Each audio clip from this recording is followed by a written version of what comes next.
Silahkan ditulis keyakinan kelas kalian yang akan kalian inginkan di semester 2 ini.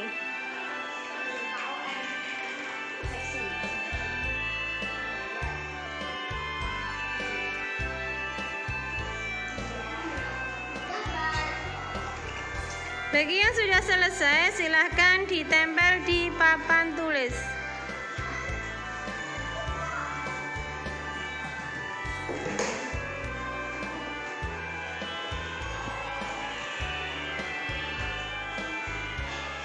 Yang lain silahkan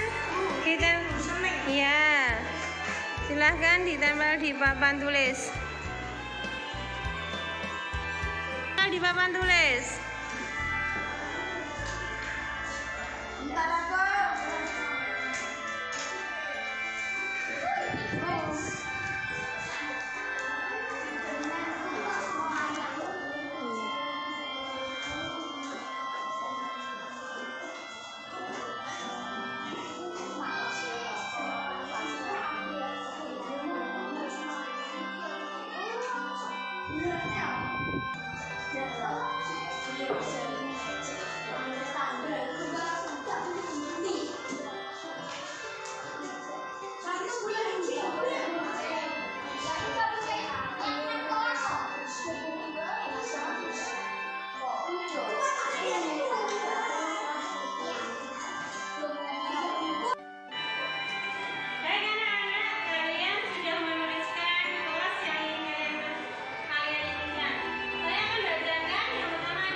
Assalamualaikum warahmatullahi wabarakatuh. Waalaikumsalam warahmatullahi wabarakatuh. Terima kasih saya ucapkan kepada Ibu Kemen Kurniasih selaku Kepala SDN 3 yang telah memberikan izin kepada kami untuk melaksanakan diseminasi modul 1.4 tentang budaya positif. Tak lupa saya juga mengucapkan terima kasih kepada Bapak Ibu Guru SDN Kaum 3 telah berkenan hadir dalam acara ini. Marilah Bapak Ibu, sebelum kita mulai pada acara hari ini, kita berdoa dulu agama dan kepercayaan masing-masing. Berdoa, dipersilakan.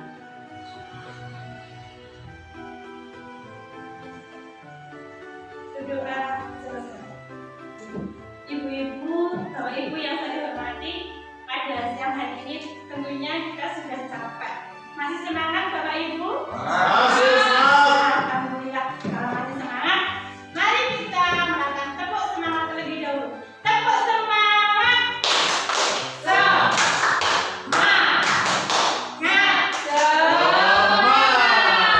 Alhamdulillah, semoga kita selalu semangat dalam melaksanakan kegiatan kita.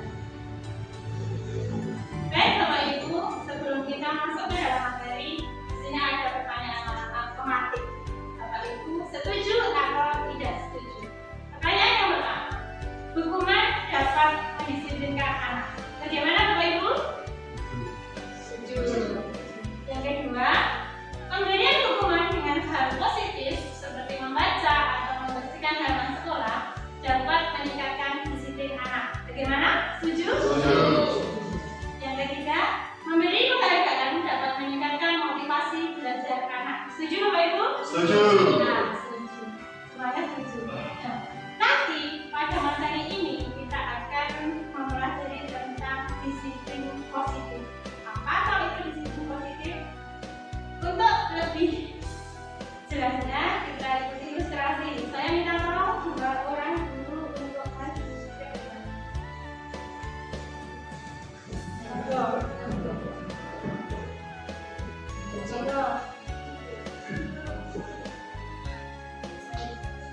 Nah, sekarang di sini nggih perubahan paradigma.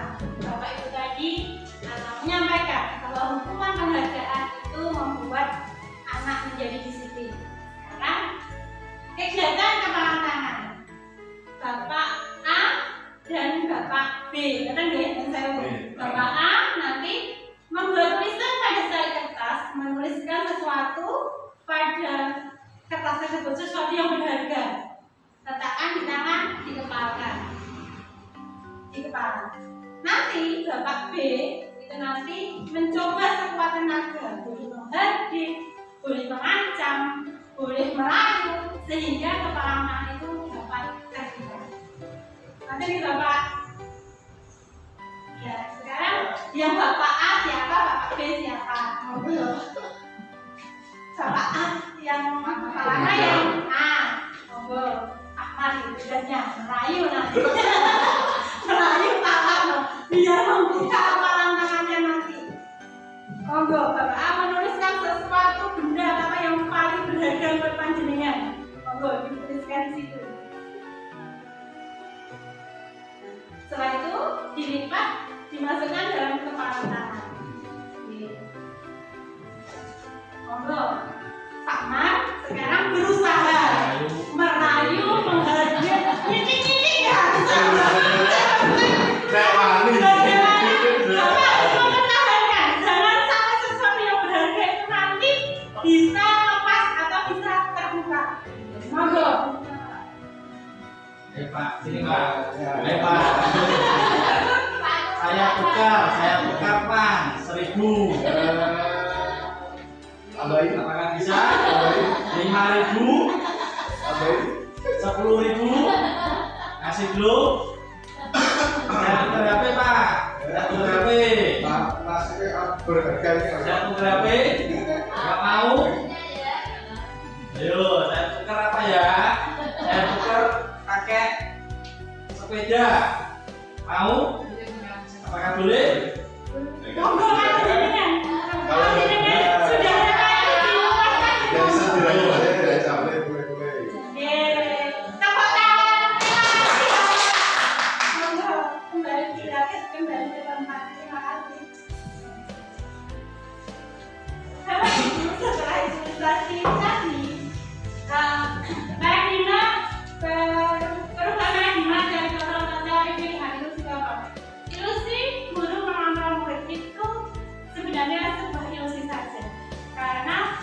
dasarnya sesuatu itu kembali kepada diri mereka sendiri. Yang kedua, ilusi bahwa kritik dan membuat orang merasa bersalah dapat melemahkan karakter.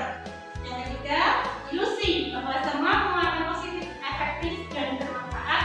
Yang keempat, ilusi bahwa orang dewasa memiliki hak untuk memaksa. Sekarang, siapa sesungguhnya yang memiliki kontrol pada diri kita sendiri? Diri kita sendiri. Jadi orang lain seperti tadi Pak Mariam yang menyampaikan mau diberikan uang, mau diberikan apa, itu adalah motivasi ekstrinsik dari luar diri kita. Kalau sesungguhnya yang mengontrol diri kita adalah diri kita sendiri. Baik Bapak Ibu, berdasarkan atau menurut Dr. William Glasser dari kontrol itu dibedakan menjadi beberapa. Anda tidak bisa mengontrol orang lain, hanya Anda yang bisa mengontrol diri Anda sendiri. Mana di sini adalah belajar kontrol dari diri dengan menggali potensi kita agar tercapai tujuan mulia, yaitu menjadi seseorang yang kita inginkan berdasarkan nilai-nilai yang kita miliki. Jadi disiplin itu muncul dari dalam diri kita sendiri. Tidak takut karena hukuman dan tidak senang karena kebaikan. Yang kedua, semua perilaku memiliki tujuan dari motivasi. Jadi satu, tindakan atau sesuatu bisa terjadi bisa termotivasi karena menghindari hukuman. Yang kedua, untuk mendapatkan imbalan. Itu masuk motivasi ekstrinsik, motivasi dari luar diri kita. Sedangkan yang ketiga, untuk menghargai diri sendiri. Nanti ada tujuan disiplin positif, motivasi dari dalam diri kita sendiri. Dari dalam motivasi nanti akan muncul nilai-nilai kebajikan universal dan kreativitas. Dr. William Glasser juga menjelaskan tentang 5 posisi kontrol seorang guru. Jadi, guru itu memiliki 5 posisi. Nanti kita lihat diri kita sendiri-sendiri. Kita ada di posisi yang mana dari 5 posisi kontrol? Apakah yang pertama kita sebagai penghukum, atau yang kedua kita sebagai pembuat rasa bersalah, atau yang ketiga kita sebagai teman, atau keempat kita sebagai pengontrol, atau yang kelima kita sebagai manajer. Nah, dari 5 posisi kontrol nanti akan ada segitiga restitusi, bagaimana kita menyelesaikan masalah. Ada 3 tahap segitiga restitusi. Yang pertama, menstabilkan identitas. Yang kedua, validasi kebutuhan. Dan yang ketiga adalah menanyakan keyakinan. Masalah dalam segitiga restitusi ini disebabkan karena 5 kebutuhan dasar manusia yang belum terpenuhi. Itu pasti. Kalau manusia kebutuhannya sudah tercukupi, tidak mungkin manusia itu akan membuat masalah. Tapi apabila kebutuhannya tidak tercukupi, dia akan berusaha memenuhi kebutuhannya dengan membuat masalah-masalah. 5 kebutuhan manusia di sini adalah bertahan hidup, penguasaan, kasih sayang dan diterima, kesenangan dan kebebasan. Kita lanjutkan Bapak Ibu. Di sini ada makna kata disiplin. Apakah makna disiplin? Berasal dari bahasa Latin disciplina yang artinya adalah belajar. Maka asal dari kata ini berkonotasi dengan disiplin diri dari murid-murid Socrates dan Plato. Disiplin diri membuat orang menggali potensinya menuju sebuah tujuan apa yang dia hargai. Namun dalam budaya kita, makna kata disiplin telah berubah menjadi sesuatu yang dilakukan seseorang pada orang lain untuk mendapatkan kepatuhan. Tidak kita pungkiri ya Bapak Ibu, kita anak-anak kita yang di sekolahan, kalau ingin menerapkan disiplin pasti ada orang tuanya, pasti ada guru.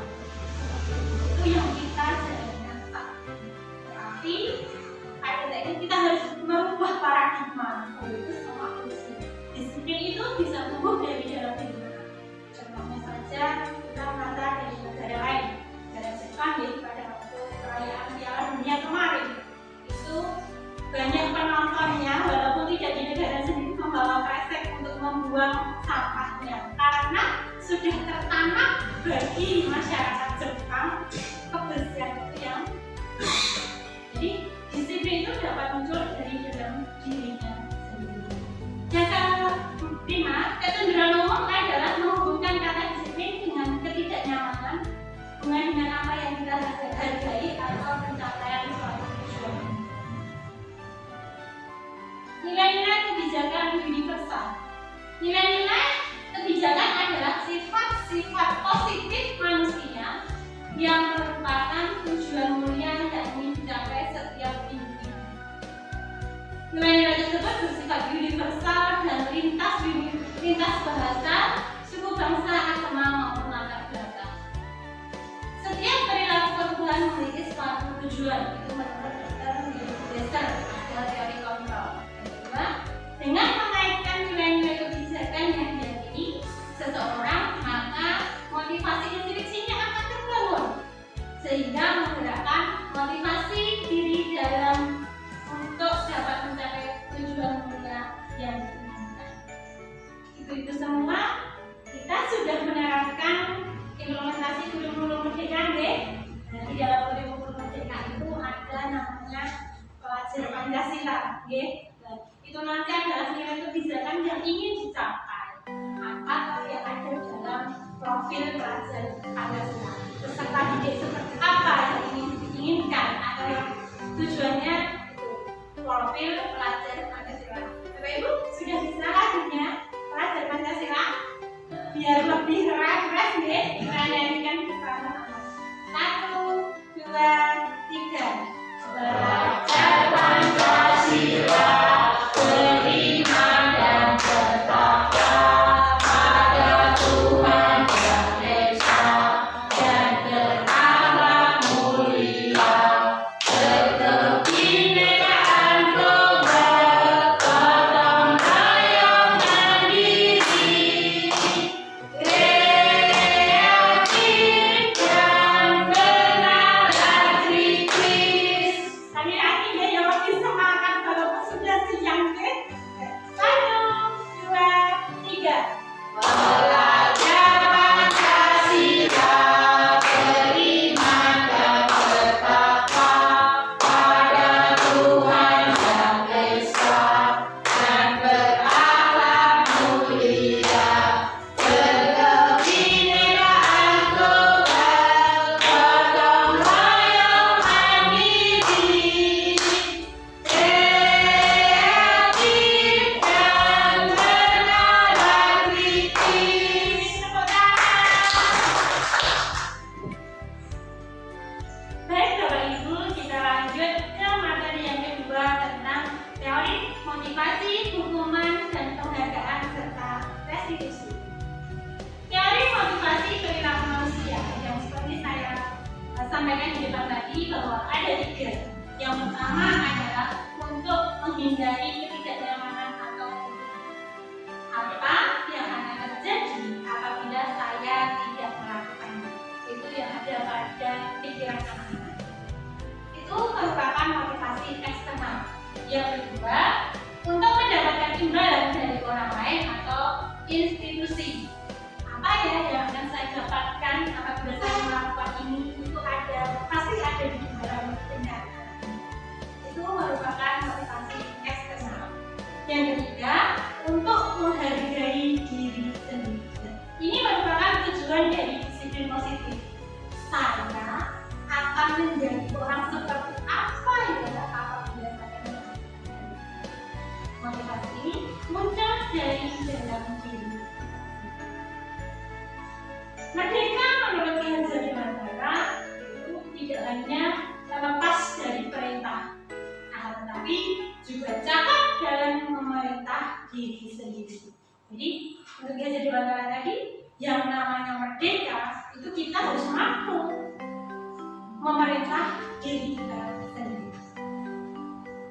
Penghargaan yang menghukum, bahwa penghargaan berlaku sama dengan hukuman, dalam arti meminta atau membujuk seseorang melakukan sesuatu untuk memenuhi suatu tujuan tertentu dari orang yang meminta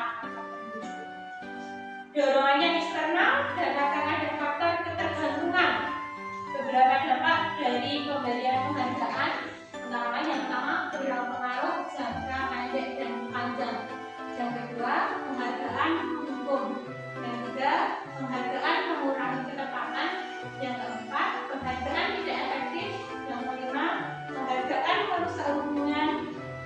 Selanjutnya, penghargaan menurunkan kualitas, penghargaan mematikan kreativitas, dan penghargaan mengurangi motivasi diskusi. Biasanya anak-anak itu kalau motivasinya hubungan, nanti kalau tidak dihukum, bagaimana Bapak Ibu? Kembali lagi, gitu.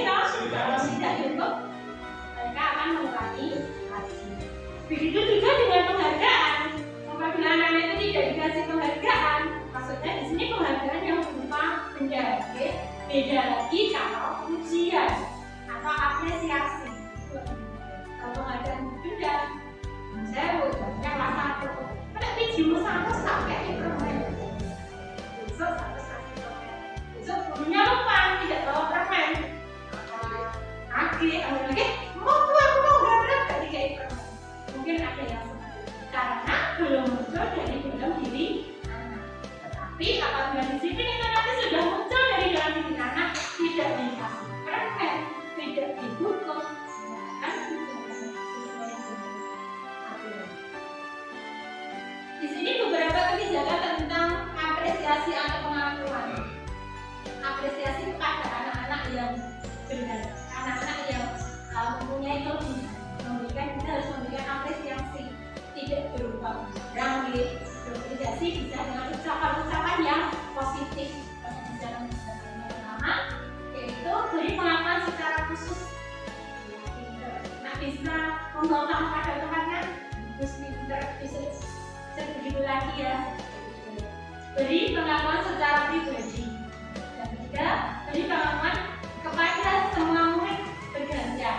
Yang keempat, beri pengakuan secara konsisten dan fokus pada proses. Di sini yang diperlukan, kita fokusnya kepada proses, tidak hasil. Prosesnya di sini bagaimana anak bisa melakukan kegiatan disiplin nanti, bagaimana prosesnya. Di sini yang diperlukan. Contoh pengakuan atau apresiasi kebijakan. Contohnya kemarin saya perhatikan rasa empati itu besar sekali. Maksudnya pada saat menolong guru-guru di kelas itu apresiasi, memberikan apresiasi, memberikan ujian kepada anak. Jadi kemarin situasinya apa?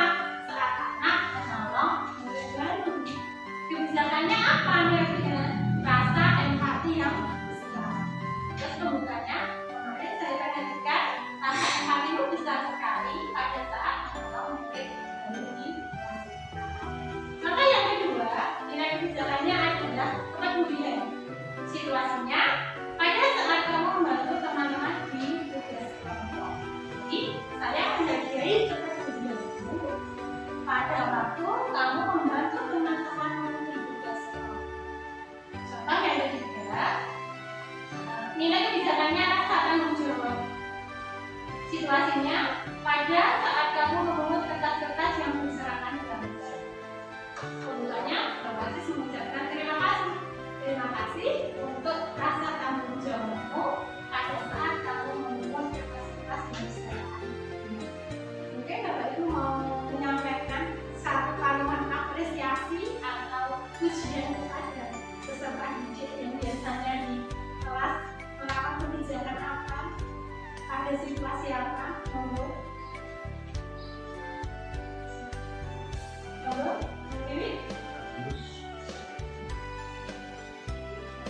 Ya, monggo. Boleh dengan kata-kata yang positif ya. Bagus, kamu nilai toleransimu tinggi, membantu area yang jauh. Seperti itu contoh apresiasi. Jadi memberikan kata-kata yang positif sehingga anak merasa diakui apa yang dilakukan pun. Monggo mungkin beda ya. Misalkan kita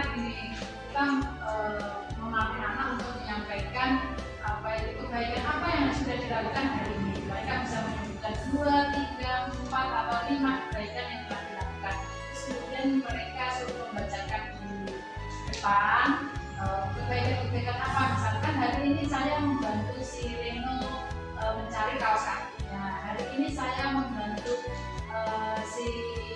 bagus, misalkan ketika dia jatuh saya bantu.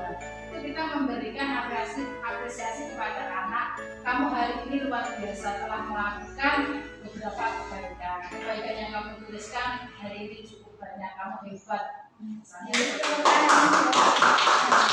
Jadi kita harus memberikan apresiasi yang positif atau kalimat-kalimat yang positif. Kita harus menghargai apa yang ada pada anak.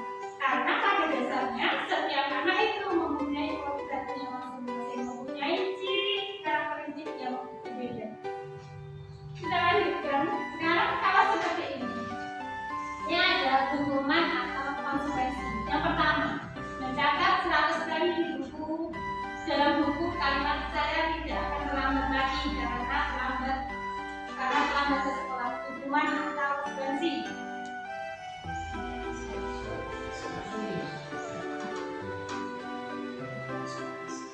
Ini adalah hukuman karena anak merasa tertekan. Kalau hukuman itu anak pasti merasa tertekan. Beda kalau konsekuensi, anak menyadari bahwa dia salah. Yang kedua, lari mengelilingi lapangan basket 2 kali karena terlambat dari di sekolah. Hukuman atau konsekuensi. Yang ketiga, murid diminta untuk push up 15 kali karena tidak menggunakan masker ke sekolah. Ini adalah contoh-contoh hukuman secara fisik di sekolah terbaik. Yang keempat, menggantikan kertas teman, tugas teman yang telah dicoret-coret. Konsekuensi. Selanjutnya, membersihkan tumpah air di meja, tulis kalimat tersenggol pada saat belajar. Konsekuensi. Murid disuruh untuk tidak mengenakan sepatu seharian di sekolah karena tidak mengenakan sepatu hitam. Hukuman. Terakhir, lari mengelilingi lapangan basket 2 kali karena terlambat 10 menit pada pelajaran PJK. Terus, lari mengelilingi lapangan basket 2 kali. Dalam pelajaran PJK.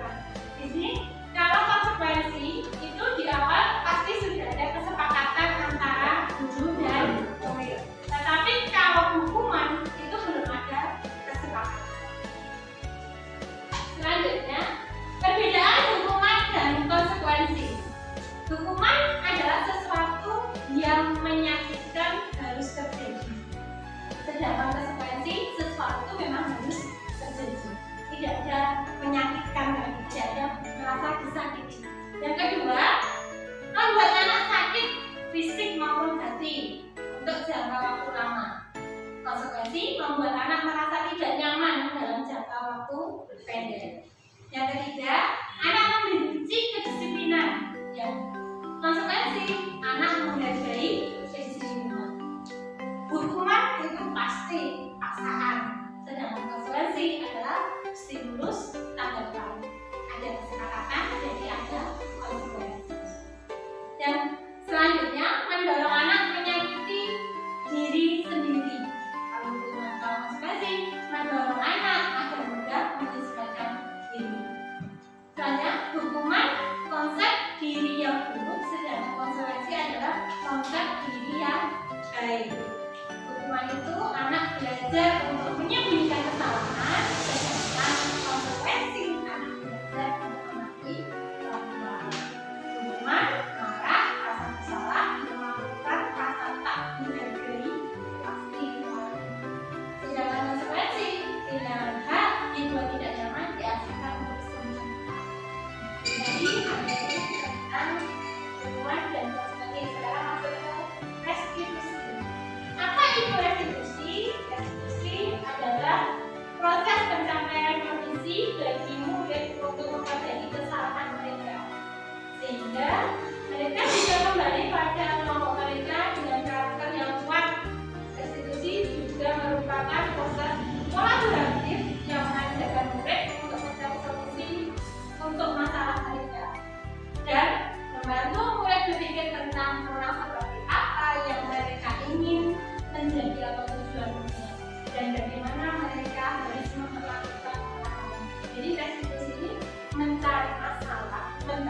menyelesaikan masalah dengan mencari solusi masalah yang terbaik. Tidak.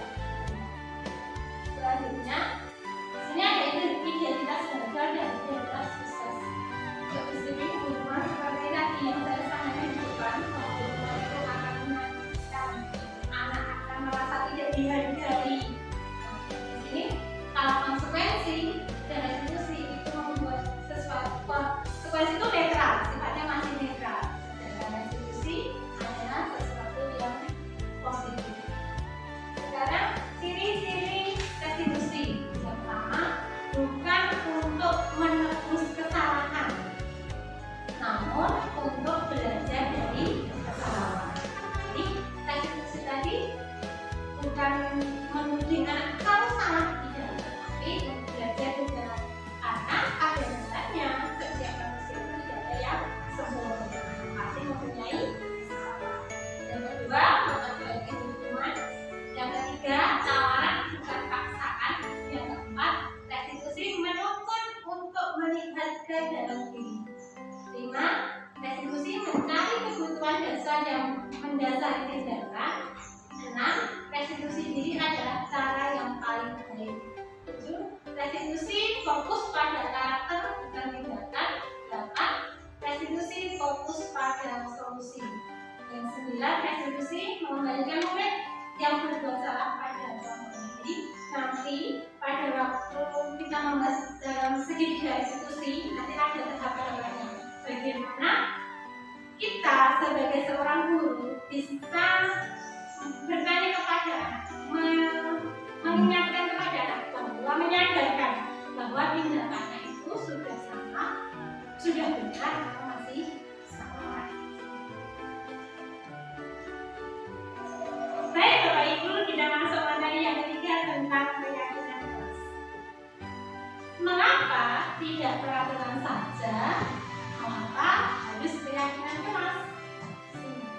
Mengapa kita memiliki peraturan harus menggunakan helm bila mengendarai kendaraan roda 2? Mengapa Bapak Ibu? Kita harus memiliki peraturan harus menggunakan helm bila mengendarai kendaraan roda 2. Untuk keamanan dan keselamatan. Untuk keamanan dan keselamatan. Jadi helm nanti yang akan dengan memakai helm yang akan merasakan manfaatnya adalah diri kita sendiri. Itu tidak orang lain. Nah yang kedua, mengapa kita memiliki peraturan 3M? Menggunakan masker, mencuci tangan, dan menjaga jarak 1,5 meter untuk COVID-19. Untuk mencegah penyebaran virus.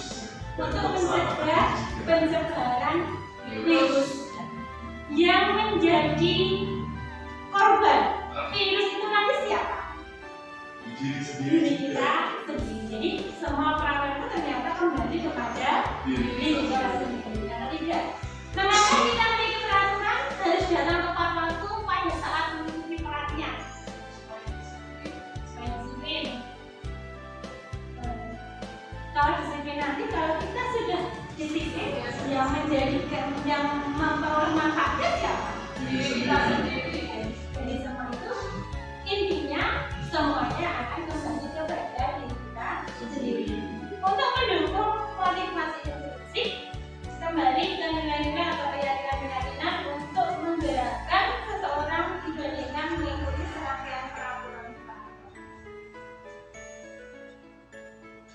Di sini Bapak Ibu, biasanya di sekolah itu pasti ada peraturan sekolah.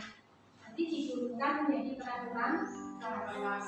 Jadi peraturan kelas itu kita nanti bisa membuat keyakinan kelas. Keyakinan kelas itu dibuat dengan kesepakatan antara guru dan murid. Kalau sudah terjadi kesepakatan keyakinan kelas apa yang akan kita buat di kelas kita, murid pasti akan merasa diakui. Oh aku ingin tidak nggawe keyakinan kelas, jadi aku butuh mematuhi keyakinan kelas. Beda kalau peraturan. Peraturan yang membuat siapa? Murid dilibatkan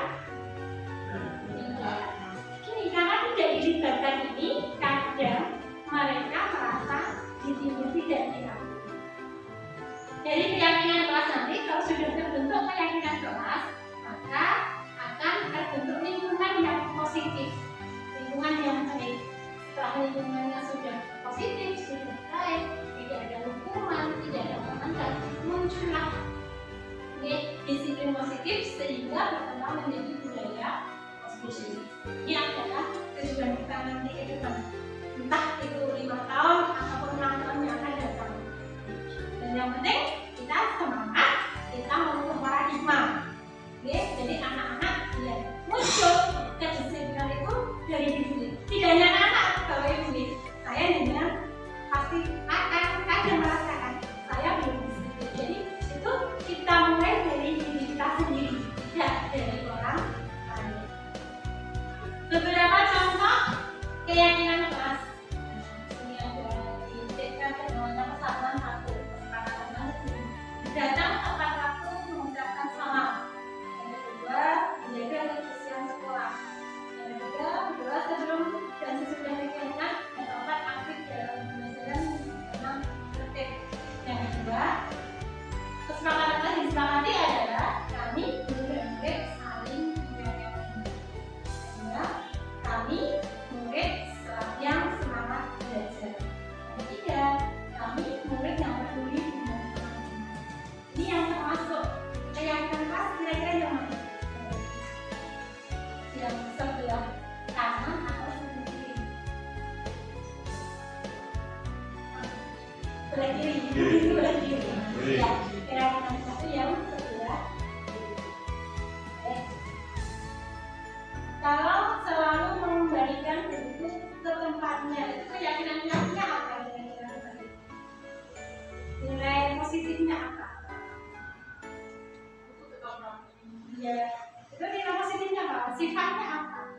Sifat anaknya apa? Kalau memberikan pada tempatnya kita percaya lagi sanggup jawab. Kalau dilarang mengganggu orang lain, berarti apa? Keyakinan kelasnya. Kalau mengganggu orang lain, kita harus apa dengan orang lain? Menghargai orang lain.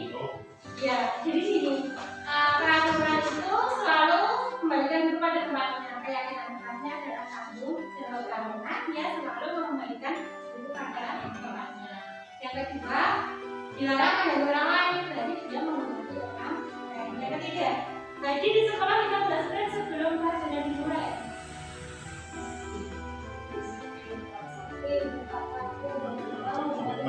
Berkomitmen, komitmen tadi. Dilarang melakukan kekerasan. Itu apa?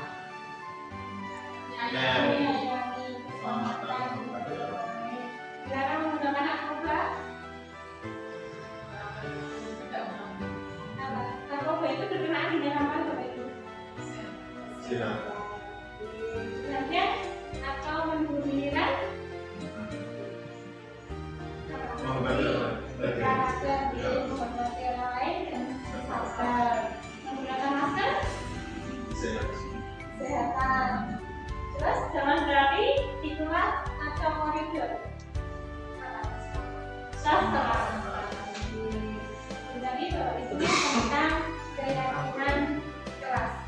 Materi berikutnya tentang kebutuhan dasar manusia dan dunia berkualitas. Ini ada 5 tadi itu kebutuhan dasar manusia yang adalah kasih sayang dan rasa diterima.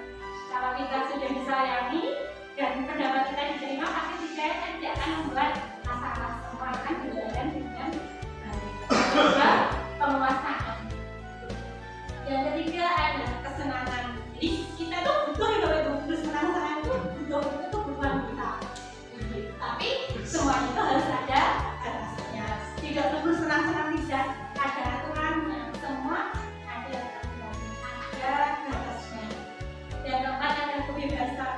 Kebebasan di sini tidak dalam arti jelek ya. Tapi negatif itu kebebasan kita mengungkapkan pendapat atau kebebasan kita untuk bergaul dan sebagainya. 5 adalah kebebasan. Besok itu kan kebutuhannya, bertahan hidupnya kan belum tentu. Akhirnya pelajaran malah konsentrasi. Maaf, itu karena kebutuhannya belum tercukupi. Tapi kalau kebutuhan sudah tercukupi. Pagi sudah sarapan, terus di sekolahan kebutuhan hidupnya kan sudah tercukupi untuk bertahan hidup. Maka dia di sekolah kan tidak membuat masalah, akan fokus terhadap pelajaran. Mari Bapak Ibu, agar kita tidak capek ini karena sedang kita melakukan senam tidur ya, senam lansia, anak stroke ya, monggo sebenarnya. Kita ikuti gerakan dari instruktur di sini.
mempelajari materi ini, kita introspeksi diri.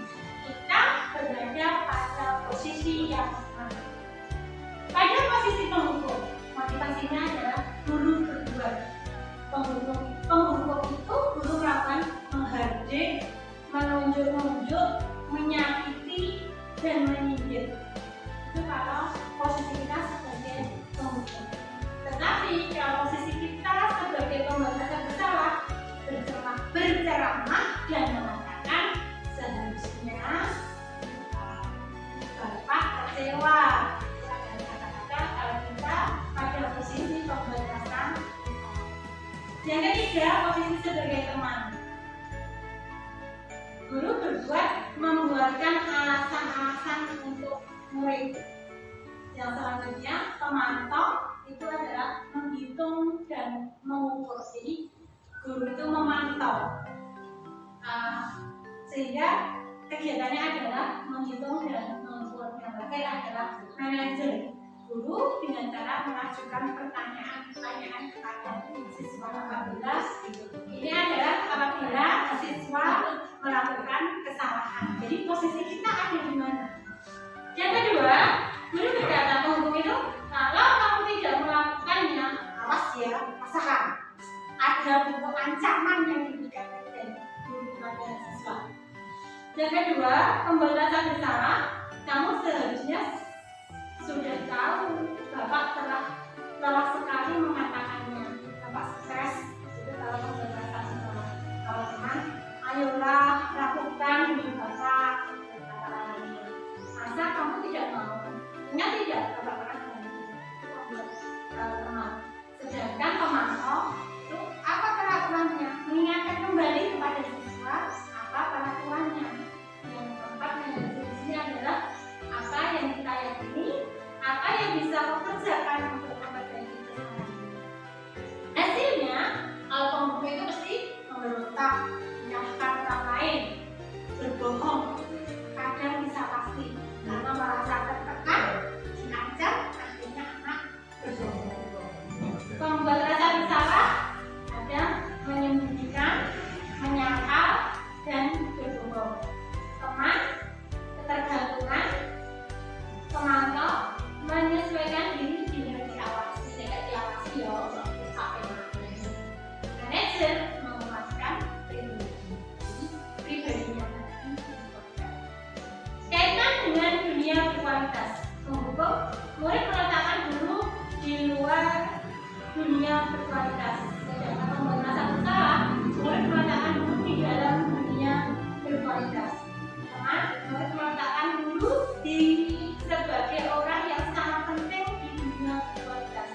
Pemantau, murid meletakkan guru peraturan dan hukum di dunia berkualitas, dan sebagai manajer, murid meletakkan dirinya sebagai individu yang positif dalam dunia berkualitas.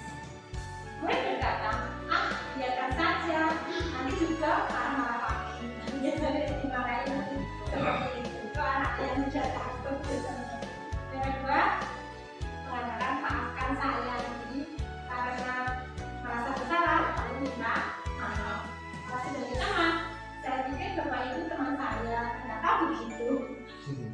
Kata-kata yang menganggap teman sebagai kalau sebagaimana berapa banyak bintang yang harus saya peroleh itu dari anak-anak TK ya. Biasanya kalau melakukan suatu kebaikan itu dikasihkan bintang. Ya, terus yang kedua, berapa halaman yang harus saya tulis itu untuk anak-anak SD. Kalau manajer, bagaimana caranya saya bisa memperbaiki keadaan. Jadi mengambil kesalahan sehingga memunculkan suatu inisiatif untuk memperbaiki kesalahan itu. Berdampak pada murid. Kalau penghukum itu mengurangi kesalahan, kalau pemberantasan bersalah itu merasa rendah diri, teman itu lemah tidak mandiri, sedangkan pemantau mengintegrasikan pada saksi atau sanksi atau hadiah untuk dirinya, sedangkan manajer mengevaluasi diri bagaimana cara memperbaiki. Untuk lebih jelasnya, mari kita simak video tentang teori kelompok.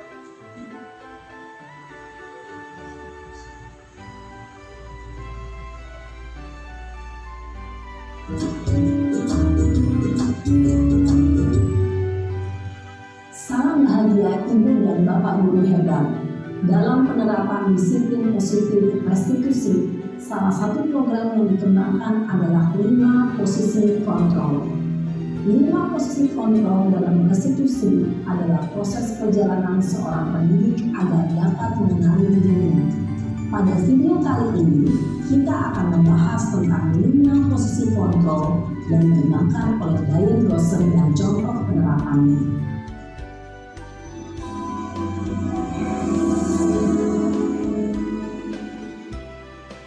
5 posisi kontrol itu adalah 1. Posisi penghukum, 2. Posisi pembuat rasa bersalah, 3. Posisi teman, 4. Posisi pemantau atau monitor, dan 5. Posisi manajer.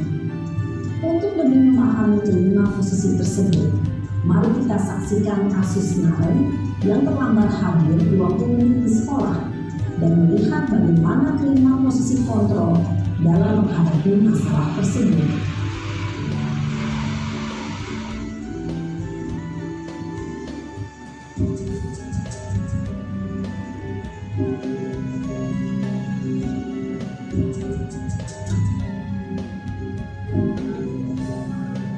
Naren, sini kamu. Selamat pagi, Bu. Selalu terlambat. Kamu deh, pasti terlambat. Maaf, Bu. Saya... Apa? Apa coba? Alasan kamu apa lagi? Kapan sih kamu tidak terlambat? Malas sekali ya kamu jadi anak. Saya... Dasar pemalas. Gak kapok-kapok sih kamu. Sudah berapa kali terlambat? Sana, kamu keliling lapangan basket 2 kali. Kenapa saya harus ke lapangan basket, Bu? Kenapa? Kamu ngelawan ibu? Berani-beraninya jawab. Sudah terlambat, masih berani jawab pula. Sekarang, keliling lapangan basket 5 kali sekalian. Biar kapok. Cepat. Pergi sana ke lapangan basket. Posisi penghukum biasanya berbicara dengan nada tinggi, menghardik, menunjuk-nunjuk, menyakiti, dan menyindir. Hukuman bisa berupa fisik maupun psikis. Ibu dan Bapak Guru hebat, dampak yang terjadi pada murid ketika guru berada pada posisi penghukum adalah murid cenderung akan memberontak, bahkan menyimpan dendam.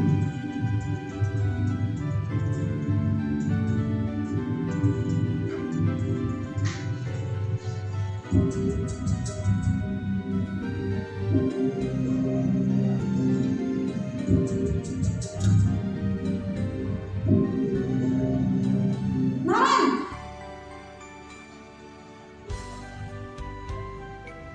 Selamat pagi, Bu. Naren, kamu kenapa terlambat lagi, nak? Ya Tuhan, Naren, kamu senang ya bikin kamu susah ya? Kalau kamu terlambat lagi, nanti ibu yang ditegur bapak kepala sekolah, nak. Disangka ibu tidak bisa membina kamu. Duh, gimana ini? Maaf, Bu. Duh, Gusti Naren, kamu suka ya kalau ibu tegur bapak kepala sekolah? Terus, sekarang ibu harus tulis apa ini di buku absen? Ini kamu sudah sering terlambat loh. Ibu harus apa coba? Maaf, Bu. Maaf sekali.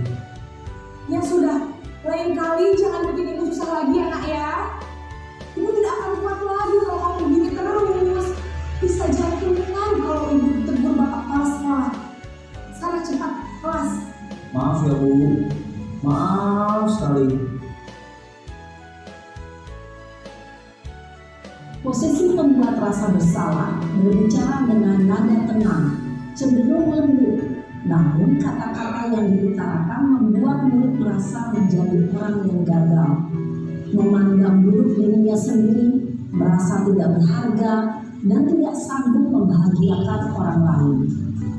Ketika guru mengambil posisi pembuat rasa bersalah, murid akan menganggap dirinya yang bersalah dan ia akan menyimpan emosi negatif tersebut di dalam dirinya.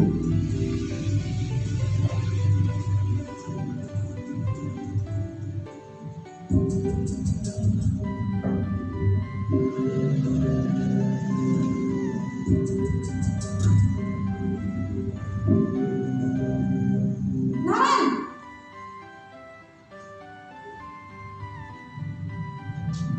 Selamat pagi Bu. wah, sudah jam berapa ini nak? Terlambat lagi ya sayang. Iya Bu, habis ibu saya membangunkan saya Bu.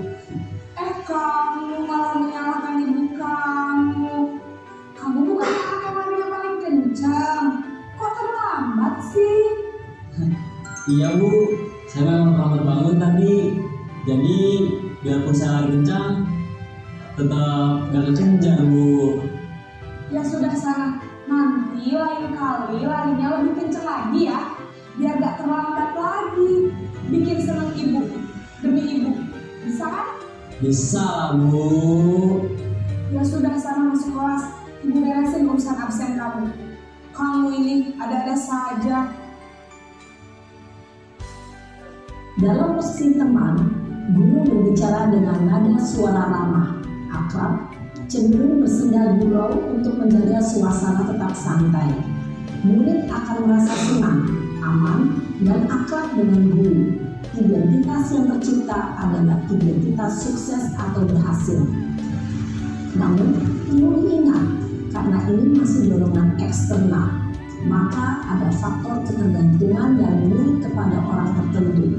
Di sini, guru absennya, sehingga di lain waktu, murid bisa berperilaku baik, namun hanya kepada orang-orang tertentu saja.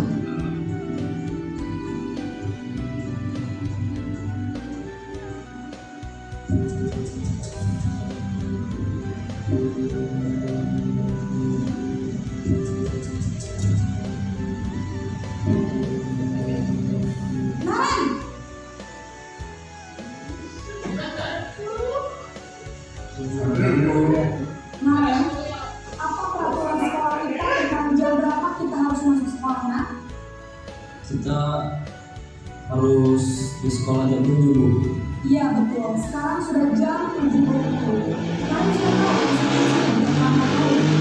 Paham Bu, saya harus tinggal kelas pas jam istirahat selama 20 menit. Iya benar, konsekuensinya demikian. Jadi nanti jam 9.30 pas istirahat, kamu harus tinggal di kelas, kerjakan tugas tambahan untuk ketertinggalan kamu, ya? Baik Bu. Posisi pemantau mengandalkan penghitungan atau data untuk mengontrol murid. Guru mengarahkan murid berdasarkan peraturan dan konsekuensi. Seorang pemantau menunjukkan bahasa tubuh dan ekspresi wajah yang datar dan cenderung formal.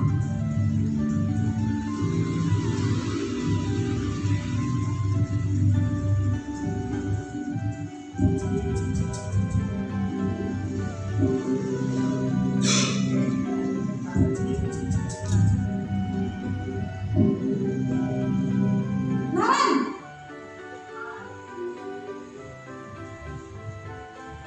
Selamat pagi Bu. Selamat pagi Naren. Maaf Bu, saya terlambat. Iya, sekolah masuknya jam 7, sekarang sudah jam 7.20. Jadi sekarang bagaimana nih Naren? Maaf Bu, saya lupa tahu alarm saya semalam. Baiklah, menurut kamu, keyakinan sekolah yang mana yang perlu kamu tingkatkan? Menghargai diri sendiri dan orang lain mungkin ya Bu. Setuju. Jadi, apakah Naren meyakini prinsip saling menghormati tersebut? Iya Bu, saya meyakininya. Apakah Naren bersedia memperbaiki masalah keterlambatan ini? Bersedia Bu. Bagaimana kamu akan perbaiki masalah keterlambatan ini? Saya akan coba untuk tidak lupa menyetel alarm saya Bu. Baik, kalau Naren menyetel alarm di rumah, ada orang yang kira-kira bisa bantu mengingatkan tidak? Ada Bu, kakak saya, Kak Emma. Ada lagi selain Kak Emma? Selain Kak Emma, ibu saya. Baik, jadi yang mengingatkan Naren adalah Kak Emma dan Ibu kamu ya. Kira-kira akan mulai saya alami kapan nih Naren? Setelah pulang sekolah, akan segera saya lakukan. Baik, jadi Naren akan saya alami untuk bangun besok pagi dan akan diingatkan oleh kakak dan ibu dan Naren ya. Ada lagi yang mungkin perlu dilakukan Naren agar tidak terlambat bangun lagi? Tidak ada, Bu. Baik Naren, terima kasih untuk kerjasama kamu. Sekarang kamu perlu kembali ke kelas ini belajar. Baik, Bu. Terima kasih. Posisi manajer adalah posisi kontrol yang disarankan untuk membimbing murid memiliki sikap disiplin yang positif, yaitu murid yang mandiri, bertanggung jawab, dan dapat memecahkan masalah. Tujuan dari posisi ini adalah agar murid dapat berefleksi atas tindakannya. Guru akan dengan tulus memberikan pertanyaan-pertanyaan bermakna, sehingga membuat murid dapat belajar dari kesalahannya dan mencari sebuah solusi untuk menyelesaikannya. Ibu dan bapak guru hebat, setelah mengamati adegan kelima posisi kontrol tadi, kira-kira posisi mana yang paling ideal? Posisi mana yang dapat menunjang motivasi intrinsik murid? Ya, tentu posisi manajer. Posisi ini memang posisi ideal yang ingin dituju setiap pendidik.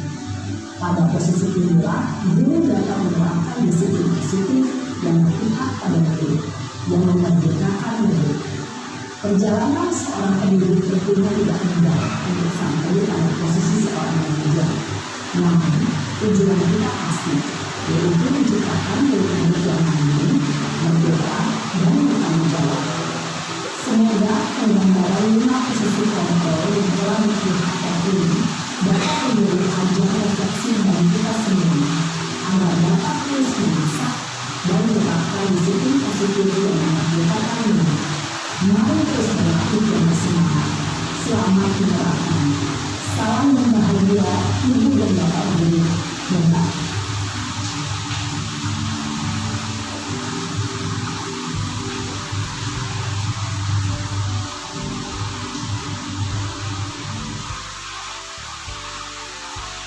Baik Bapak Ibu, setelah kita menyimak video tadi tentang 5 posisi kontrol, jadi harapannya kita bisa berada pada posisi manajer. Bagaimana dapat memotivasi murid untuk menjadi lebih tanggung jawab dan dapat memecahkan masalah murid sendiri. Sekarang dilihat lalu mulai dari pernyataan tersebut. Saya kecewa sekali dengan kamu. Ini posisi kontrol apa? Yang membuat kata bersalah. Yang kedua, kamu tidak pernah benar melakukannya. Yang contohnya, kondusor. Jadi ada balikan, tidak menghargai anak. Ayolah, lakukan demi ibu atau bapak. Apa? Kira-kira kondusor apa? Teman. Yang selanjutnya, apakah kamu mau mendapatkan stiker bintang seperti ini? Maksudnya, bintang-bintang saja.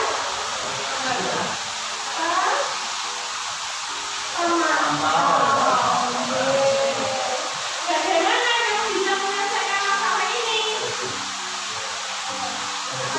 Manajer, kamu selalu yang paling terakhir.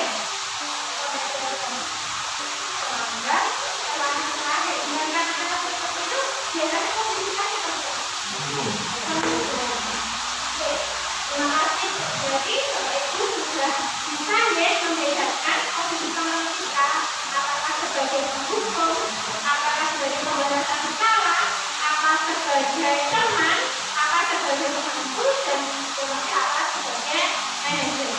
Jadi kita berusaha menerapkan posisi kontrol sebagai manajer.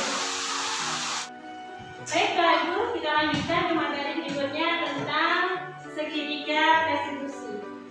Segitiga restitusi itu ada 3 tahapan, yaitu yang pertama menstabilkan identitas.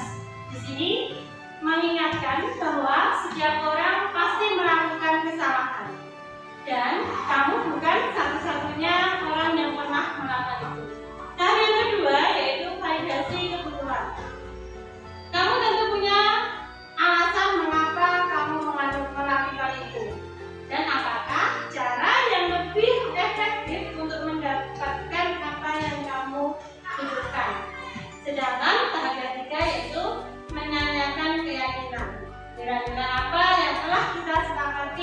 dan kamu ingin menjadi orang yang seperti kakak. Menstabilkan identitas. Di sini biasanya guru berkata, berbuat salah itu hal yang manusiawi. Tidak ada manusia yang sempurna. Bapak Ibu juga buat salah. Kita pasti bisa menyelesaikan permasalahan ini. Bapak Ibu tidak tertarik untuk mencari tahu siapa yang benar, siapa yang salah. Bapak Ibu lebih tertarik untuk menyelesaikan masalah. Kalau kamu menyalahkan diri sendiri terus-menerus, apakah kamu bisa bersikap baik pada diri sendiri? Ini adalah kata-kata yang diberikan Bapak atau Ibu guru kepada muridnya yang bermasalah pada tahap stabilitas, menstabilkan identitas. Tahap yang kedua adalah validasi kebutuhan. Biasanya guru berkata, kamu bisa saja kan melakukan hal yang lebih buruk, tapi kamu tidak melakukannya kan? Yang kedua, kamu pasti punya alasan mengapa melakukannya. Apa yang penting bagi kamu? Dan keempat, kamu boleh tetap berusaha menjaga sikap itu, tapi tambahkan sikap yang lain yang baru. Yang kelima, maukah kamu belajar dari cara lain untuk mendapat yang kamu butuhkan tanpa harus mengumpul? Yang terakhir, apakah kamu bisa melakukan dengan lebih baik besok lagi? Ini adalah kata-kata yang diberikan guru kepada murid yang bermasalah dalam tahap validasi kebutuhan. Dan yang terakhir yaitu menanyakan keyakinan. Di sini guru biasanya berkata, apa nilai yang kita percaya di kelas atau di sekolah kita. Yang kedua, nilai-nilai universal apa yang telah kita sepakati. Yang ketiga, kelas yang ideal itu seperti apa sih? Yang keempat, kamu ingin jadi anak seperti apa? Dan yang terakhir, apa yang kamu rasakan ketika kamu melakukan itu? Kamu menjadi orang yang seperti apa? Itu adalah kata-kata yang diucapkan guru pada saat menanyakan keyakinan. Agar lebih jelasnya, mari kita simak video tentang segitiga restitusi.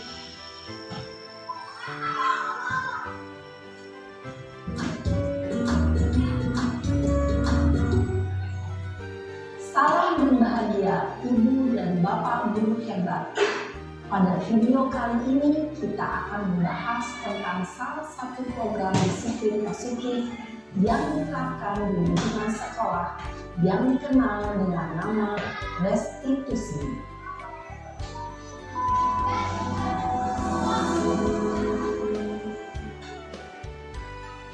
Restitusi dikembangkan oleh pakar pendidikan dan dosen berlandaskan pada teori kontrol Dr. William Jameson.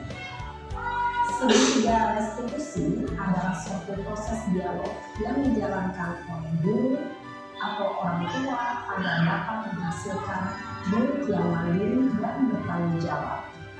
Pada saat guru di posisi manajer, aspek yang dikembangkan pada murid adalah motivasi intensif, sehingga penanaman nilai-nilai kebajikan dapat tumbuh dan berkembang menjadi suatu kebiasaan positif yang akhirnya membentuk karakter.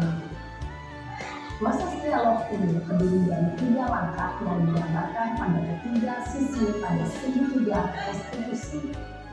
Sisi pertama adalah menstabilkan identitas.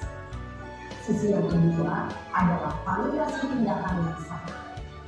Dan sisi yang ketiga adalah menanyakan keyakinan.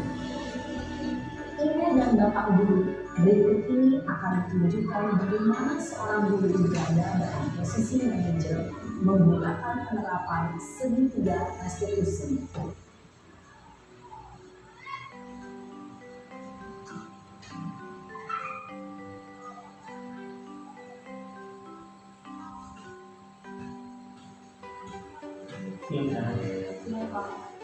Sudah lama nggak ketemu sekarang? Kenapa hari ini ada di sini? Kesel Pak, kesel banget. Masa aku dikatain tukang fitnah Pak? Ya aku marah lah. Aku gak dikatain Eka di depan kelas. Kesel banget. Oh begitu. Ya pasti kamu marah dan kesal. Bapak juga akan marah apabila ada yang menyuruh Bapak seperti itu. Kemudian kamu pulang. Ya saya langsung ngatain mereka lah Pak. Kesel banget, saya bentak-bentak dia dengan teman lain. Oh begitu.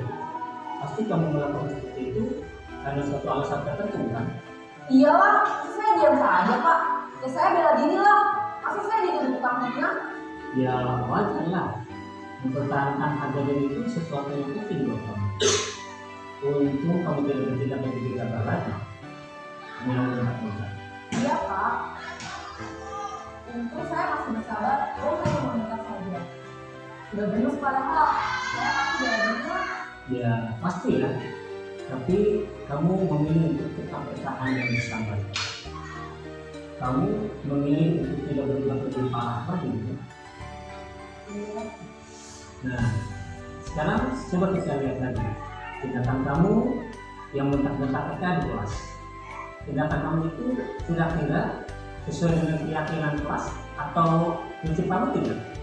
Enggak lah Pak. Capek Pak jadi pengarah. Jadi keyakinan atau prinsip mana yang kurang sesuai dengan keinginan kamu? Ya, saya sebenarnya sangat menghargai orang lain. Mungkin saat ini saya menjadi emosi, jadi nggak menyukai siapa itu. Kamu meyakini tidak? Menghargai orang lain itu penting buat kamu. Yakin lah Pak. Iya, setuju. Kita harus saling menghargai. Namun ada juga keyakinan yang kita sepakati yang perlu kita jalankan apabila kita sedang marah kan? Ya, saya bisa lebih proaktif, mulai dengan diri sendiri. Saya bisa jadi lebih sabar, mengambil jeda untuk berpikir mau apa selanjutnya. Kira-kira kamu bersedia memperbaiki masalah ini tidak? Iya Pak. Kalau kamu memperbaiki masalah ini, kamu akan menjadi orang yang bijak. Saya akan menjadi orang yang bertanggung jawab kali ya Pak. Dan nanti aku aktif.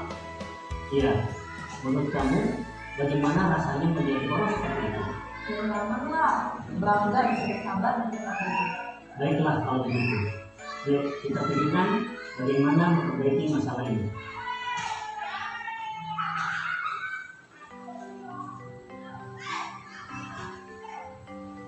Ibu dan Bapak guru hebat. Baru saja kita menyaksikan contoh bagaimana seorang guru berada dalam posisi manajer menggunakan penerapan segitiga restitusi. Mari kita bahas satu persatu. Pada sisi pertama, menstabilkan identitas berdasarkan pada prinsip bahwa membuat kesalahan adalah bagian dari proses pembelajaran.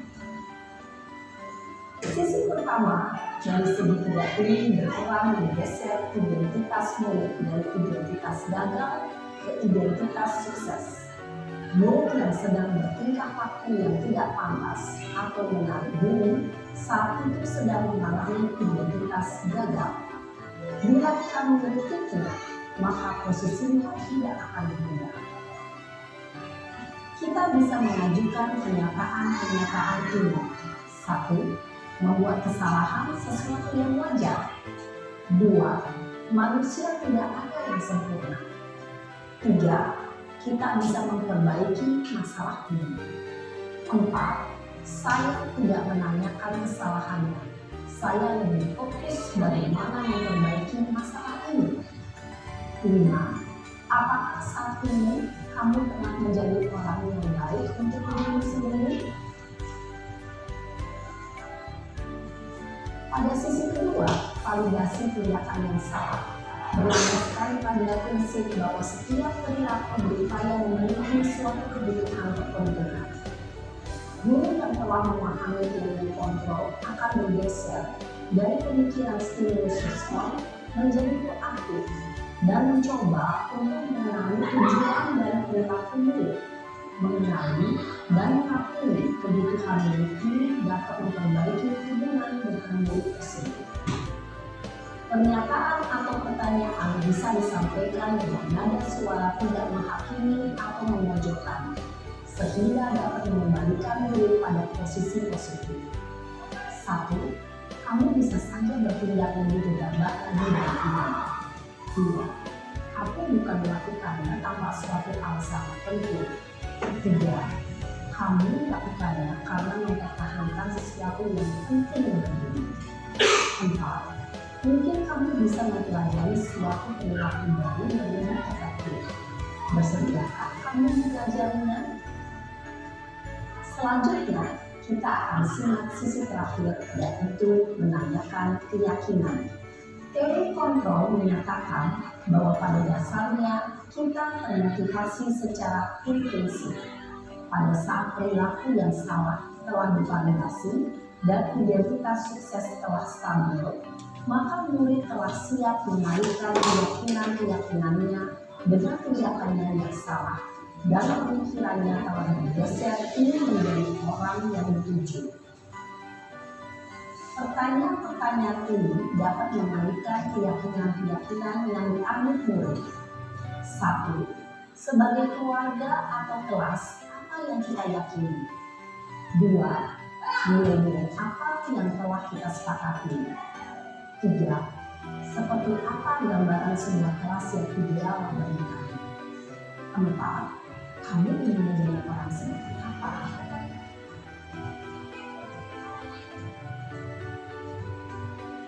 Dalam menerapkan segitiga restitusi, perlu diperhatikan beberapa hal, yaitu 1.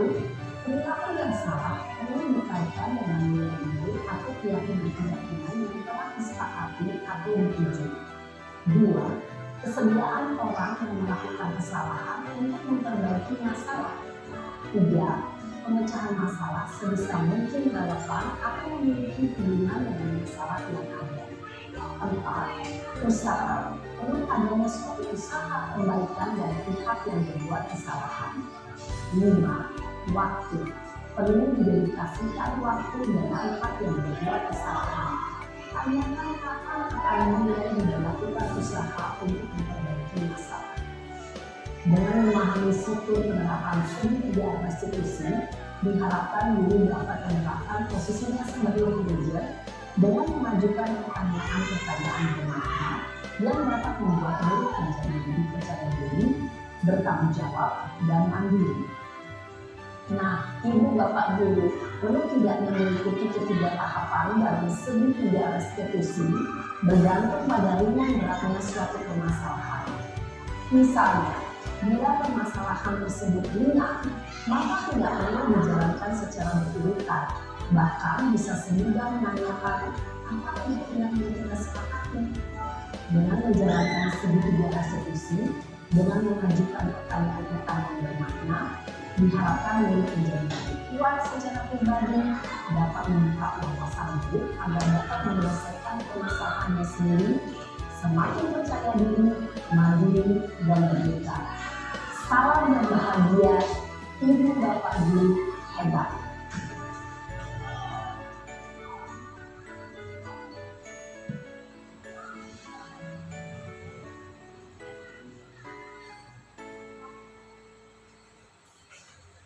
Baiklah Bapak Ibu, itulah tadi video tentang segitiga restitusi, di mana dalam menyelesaikan masalah guru harus tidak sebagai manajer. Jadi mengingatkan kembali kesalahan apa yang dibuat, itu tidak menyalahkan, tapi untuk mencari solusi yang terbaik atas masalah yang dibuat. Mungkin itu materi yang terakhir Bapak Ibu. Terima kasih atas perhatiannya. Mungkin ada yang ditanyakan sebelum disimpulkan. Monggo. Ya, silahkan bertanya dulu. Ya, silahkan. Monggo. Misalnya apabila ada waktu yang menginginkan pendapat itu tertera peringkat, bagaimana solusinya? Karena seperti yang kita ketahui, kalau kita tidak boleh memberikan peringkat di rapor peserta didik. Ya, terima kasih. Terima kasih Bu Hana atas pertanyaannya. Di sini saya akan mencoba menjawab. Bagaimana kalau ada orang tua yang menginginkan peringkat di rapor, padahal sudah kita ketahui bersama bahwa di dalam rapor seorang guru tidak boleh mencantumkan peringkat kelas. Karena apa Bapak Ibu? Maaf, seperti yang kita bahas di awal bahwa untuk menumbuhkan disiplin pada anak tadi, disiplin itu harus muncul dari dalam diri anak. Tidak karena hukum. hukuman dan tidak karena penghargaan. Terus bisa disampaikan juga kepada orang tua bahwa anak itu semuanya juara. Tidak ada anak yang tidak juara. Dia juara di bidangnya masing-masing. Secara kodrat anak itu memiliki kemampuan yang berbeda. Kita sebagai guru tidak bisa mengatakan apa itu kemampuan anak, mempunyai karakter yang berbeda. Mungkin seperti itu kan? Sudah luas atau belum? Terima kasih. Mungkin ada yang lain setelah itu? Tanya Bu, saya mau bertanya tentang penerapan budaya positif pada diri anak. Kita mengetahui bahwa anak itu memiliki karakter yang berbeda, sehingga kita tidak mudah untuk menerapkan budaya positif ini untuk semua anak. Itu bagaimana kita menyikapi dan melihat dengan perbedaan karakter anak. Mungkin ada satu anak yang diterapkan budaya positif yang ini dia sebagai anak atau apa itu cepat sekali dia merespon, tapi ada beberapa anak yang tidak respect terhadap mungkin budaya positif yang kita terapkan. Nah itu bagaimana kita menyikapinya? Terima kasih. Saya coba menjawab ya. Nanti kalau belum puas bisa belajar lagi bersama-sama di sini. Kita sekatnya sharing ya Bu, bukan berarti saya menjawab saya sudah mampu belum. Menurut hikmat saya saja, apabila kita memahami karakter anak dengan satu satu berbeda, kita lihat karakter yang tidak mungkin semuanya berbeda signifikan. Kita lihat yang paling banyak saja. Istilahnya kalau 1-2 anak yang tidak bisa mengikuti, kita ambil yang lebih banyak. Yang lebih banyak itu yang diterapkan lebih dulu. Nanti untuk anak-anak yang belum bisa mendisiplinkan diri, mengikuti peraturan itu, mengikuti kesepakatan tadi, kita pendekatan dengan anak tersebut. Mungkin contoh yang disiplin apa? Jadi perlu pendekatan secara pribadi mungkin ya, secara individu gitu ya. Iya, terus kita lihat secara merata nanti yang menonjol yang mayoritas yang mana, yang mayoritas itu kita terapkan dulu. Nanti yang belum mampu atau 1 atau 2 anak yang belum mampu nanti pendekatan secara pribadi. Mungkin itu. Terima kasih. Ada lagi mungkin Bapak Ibu? Silakan yang mau bertanya. Kalau tidak ada cukup ya, terima kasih. Saya akan memberi sedikit kesimpulan ya Bapak Ibu tentang apa yang saya sampaikan pada hari ini dari malam terakhir. Sebetulnya terima kasih sekali waktunya sudah mengikuti acara hari ini, bahwa disiplin positif di sini adalah disiplin yang muncul dari dalam diri anak. Muncul bukan karena takut hukuman dan bukan karena penghargaan. Disiplin positif ini tidak bisa serta-merta langsung muncul dari anak. Perlu bimbingan kita sebagai orang tua di sekolah, perlu pembiasaan setiap hari. Yang kedua, bahwa guru memiliki posisi kontrol. Posisi yang pertama adalah sebagai penghukum. Posisi yang kedua adalah pembuat rasa bersalah. Posisi yang ketiga adalah teman. Posisi keempat adalah pemantau dan posisi terakhir adalah manajer. Kita diharapkan bisa mencapai posisi manajer. Apabila belum mampu, kita bisa menjadi posisi teman ataupun posisi pemantau. Usahakan jangan berada pada posisi penghukum. Nanti akan berdampak panjang pada siswa. Selain itu, pada materi kita juga belajar tentang kebutuhan manusia. Kebutuhan manusia, tentang kebutuhan dasar manusia. Apabila itu sudah tercukupi, insya Allah tidak akan terjadi masalah yang lain. Yang terakhir, kita belajar tadi tentang segitiga restitusi. Ada 3 tahapan. Yang pertama, menstabilkan identitas. Yang kedua,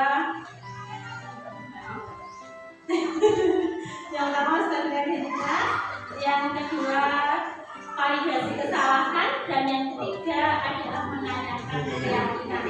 Semoga Bapak Ibu kita bisa melaksanakan itu dimulai dari pribadi, insya Allah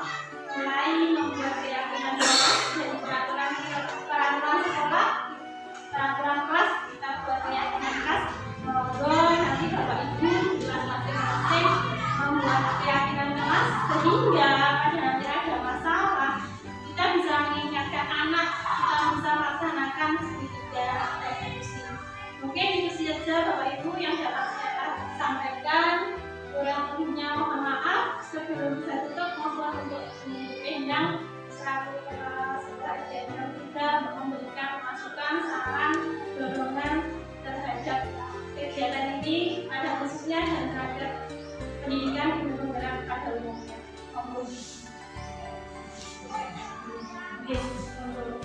Terima kasih Bu Ari.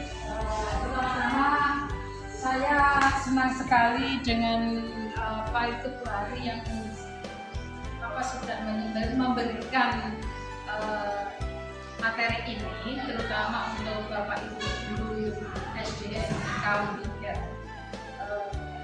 Bapak Ibu guru tadi sudah mengikuti berbagai penjelasan yang diberikan Bu Ari tentang budaya positif, yang ada 6 hal yang perlu diperhatikan, yaitu perubahan paradigma stimulus respon, konsep disiplin positif, keyakinan kelas, terus pemenuhan 5 dasar kehidupan manusia, posisi kontrol, dan segitiga restitusi.